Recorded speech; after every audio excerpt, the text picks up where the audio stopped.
America నిన్నగాక మొన్ననే Russia దగ్గర నుంచి ఆయిల్ కొంటుందంటూ చైనా మీదన 100% సుంకాలేసింది. భారతదేశం మీద 50% వేస్తే చైనా మీద 100% వేసింది.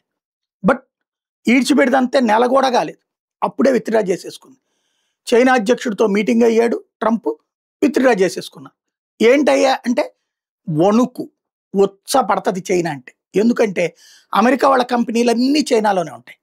అమెరికా వాడు పెట్టుబడులన్నీ చైనాలోనే ఉంటాయి. అక్కడ అమెరికాలో ఉత్పత్తులన్నీ కూడా అమెరికన్ కంపెనీలు అమెరికాలో ఉత్పత్తి చేయవు, చైనాలో కంపెనీలు పెట్టి ఉత్పత్తి చేస్తాయి. ఎందుకు అమెరికాలో ఒక కంపెనీలో ఉత్పత్తి చేయాలంటే 100 రూపాయలు అవుతాయి, చైనాలో 10 రూపాయలకి అవుతుంది. ట్యాక్సులు గీక్సులు పోను 50 రూపాయలు అని 75 రూపాయలు మిగులుతుంది. ప్లస్ అక్కడ ఏ పర్యావరణం ఏ తలనొప్పులు లేవు, దర్జాగా అక్కడ 12 గంటలు చేయించుకుంటారు చైనాలో. కాబట్టి అక్కడి నుంచి హ్యాపీగా బతికేస్తున్నారు. వాళ్ళు కూర్చుని తింటున్నారు. అక్కడ కేవలం పెట్టుబడి పెడితే చాలు, మిగతాదంతా చైనాలో ఉన్నటువంటి వాళ్ళే చూసుకుంటారు. ఈ దశలో దర్జాగా బతికేస్తున్నారు. ఇప్పుడు అది పోయిందంటే అమెరికా ఆర్థిక వ్యవస్థ కొలాప్స్ అయిపోతుంది. అందుకని అర్జెంటుగా మార్చుకుంటారు. రష్యా నుంచి ఆయిల్ ఏమైనా తగ్గిస్తానని చైనా ఏమైనా హామీ ఇచ్చిందా? నథింగ్. తగ్గించేసిందని చెప్పి సొల్లోపన్యాసం చెప్తాడు ట్రంప్.